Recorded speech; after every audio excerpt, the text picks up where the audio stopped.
And to finish everything off, we're going to take a look at two plays. Zona Drive, which is what you're looking at right here. I actually really like this setup a lot.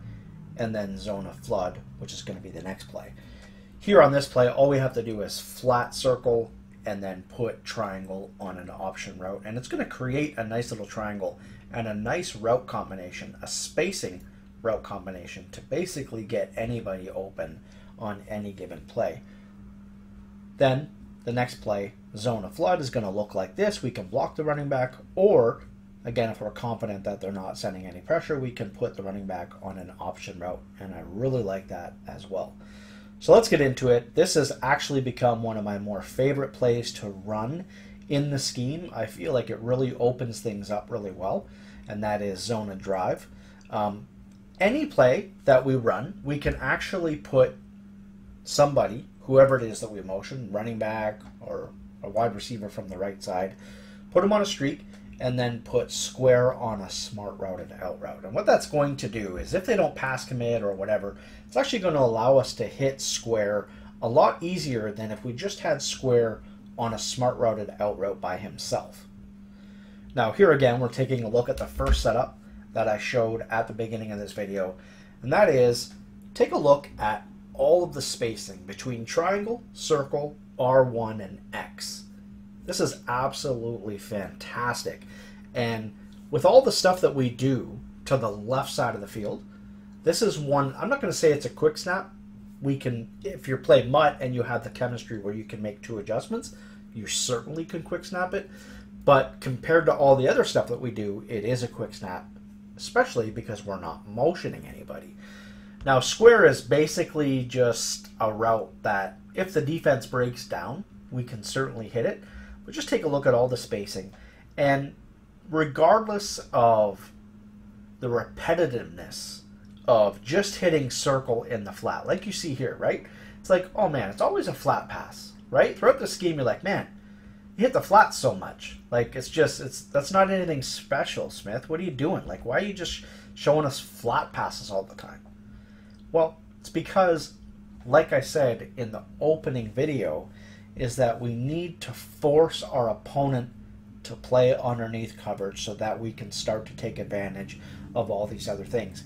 And in order to accomplish that, I've run many, many, many plays where we just have these short little flat routes. And again, just take a look at the spacing. Circle, triangle, R1, and then X cutting across the field. It's fantastic, and it's really, really difficult to defend. As you see right there, we roll out, make them think we're going to hit circle, and then triangle's just sitting over the middle of the field. So regardless of the repetitiveness of all these dink and dunk and dink and dunk, it's exactly what we want. That's exactly what we want. There's absolutely nothing wrong with that whatsoever. That's the whole idea of this scheme. So don't look at it the wrong way. Here we're taking a look at Zona Flood. And again, we've got two flat routes, right? We've got X and circle, just flat routes, and then we've got R1. We're going to take a look at R1, and if he gets in behind, then we can throw that. But square on this play, Zona Flood, rather than Zona Drive, is a nice sneaky little route that I like. It's basically that deep in. There he ends up covering it, so what do? I just hit that underneath route. There we do some motion blocking, you know, got the nice little spacing, and then we've got square coming over the middle in case, just in case whatever, as a last resort, right?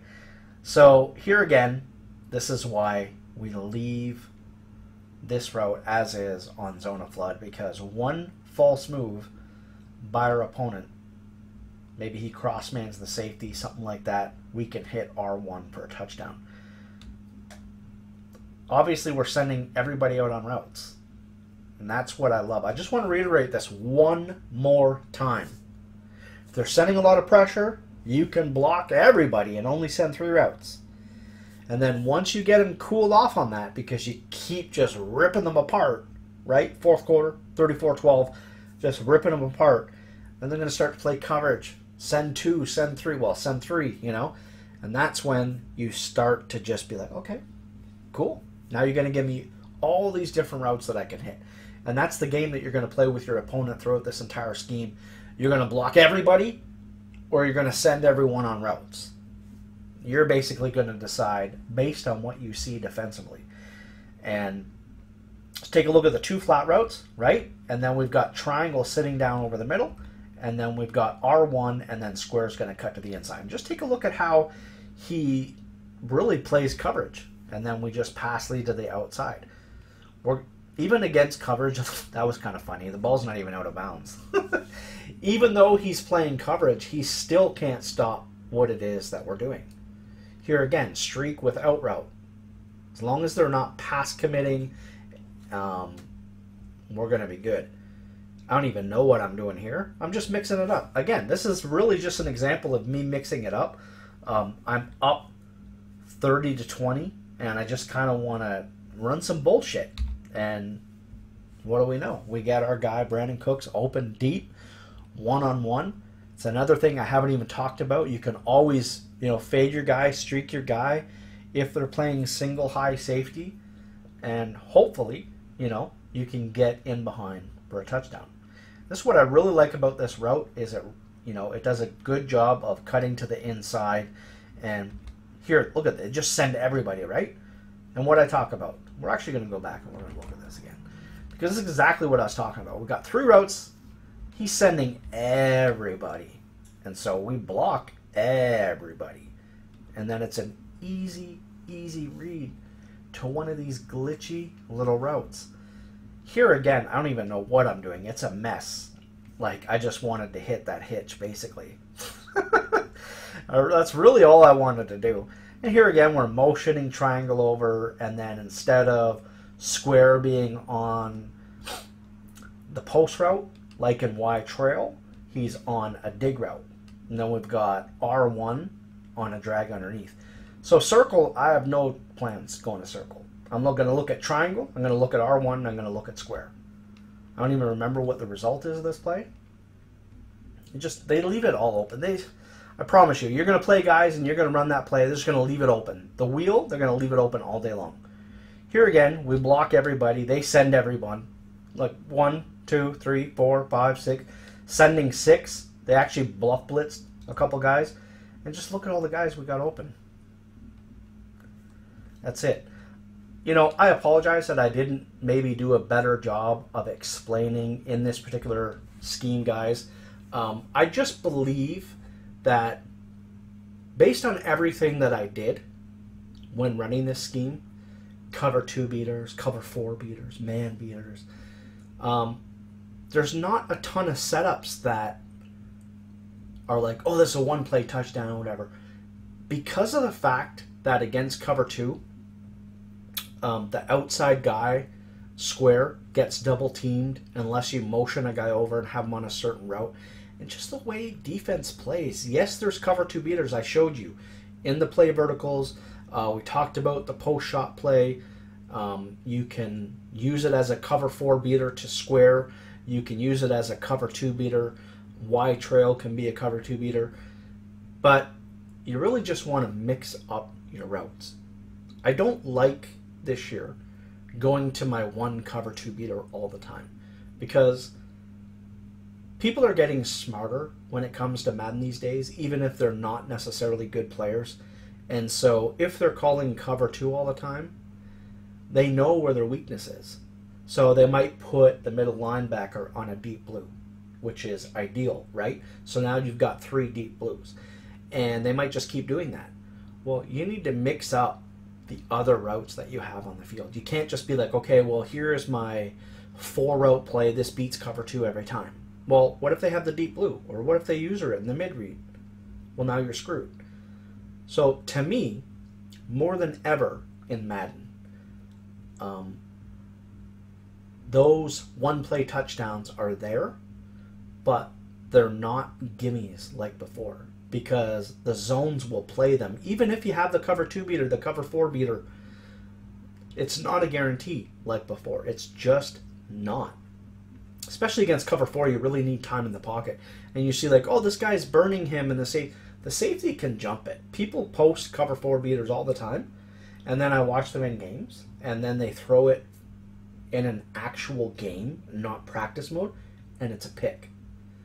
And so I don't really want to necessarily fool you guys with all of that stuff. What I wanted to do with this scheme was show you guys a bunch of concepts, route combinations, and things that we can do with certain players on certain routes, depending on the play, to just pick apart our opponent and to be able to block accordingly when we need to and just play football. And that's really what it comes down to, because the zones this year are really, really tough. And then you've got good users behind it. It's different. It's not like it used to be. So take that advice from me, and I apologize if you watch this video and you were hoping for a lot of like, okay, here's how you beat cover 3, here's how you beat cover 2, here's how you beat cover 4, here's how you beat man. You know, I talked about that stuff without a doubt, but it's not like the old days. And for me, I'm going to be a guy that, even though I'm not the player I was, I want to stay ahead of the curve, and I believe that that is the way to go. So again, I hope you guys enjoyed, man. I put a lot of work into this. And actually, you know what? Before I go, I apologize. I'm going to take a look at one more thing, and that is, if you're using the Buffalo Bills playbook, you have the halfback slip screen. Now, again, this is a play that I showed in Madden 15, where, no, sorry, Madden, I can't even remember. Madden 15, Madden 16, doesn't really matter. When screens were really, really deadly and zones were really, really bad. So if you motion X over, the way that zones played, they would never play X. Like, no matter what you basically had to user guard it. It was ridiculous. So you just motion X over, and now you've got a read against zone, and then you've got another read with triangle. Sorry, I apologize. A read against man with X, because the screen is not going to beat man. Or if they user triangle, you could throw it a square. Here, even though I only actually have examples of me hitting X, we all understand how to throw to the running back on a screen, so I don't need examples of that. You can look to X, then you can look to triangle, or R1 is another option that you can hit. So let's take a look here. As you see, they blitz to the outside, so it's an easy read. We motion that guy over a lot throughout the scheme. The tight end, he could be on a drag, he could be on whatever. So just a nice quick read, especially if they're trying to blitz off the edge like they are right there. And here, we don't even actually motion them over, and it still can be a quick read right over the middle. We can quick snap our opponent. Love the play. I wish that this was in Arizona. If this was in Arizona with the other plays and with everything, because I love the Arizona book, I would feel a lot more comfortable. But that's just another option that you guys can use in the Buffalo Bills playbook. That's it, guys. I am done with the gun bunch halfback strong. There's going to be a lot more. I made a playlist for the Arizona Cardinals offensive playbook. I got a ton of stuff that I'm going to add to it throughout the year. So if you ever want to reference everything from the Arizona playbook, go ahead and check out that particular playlist. That's it. I'm out.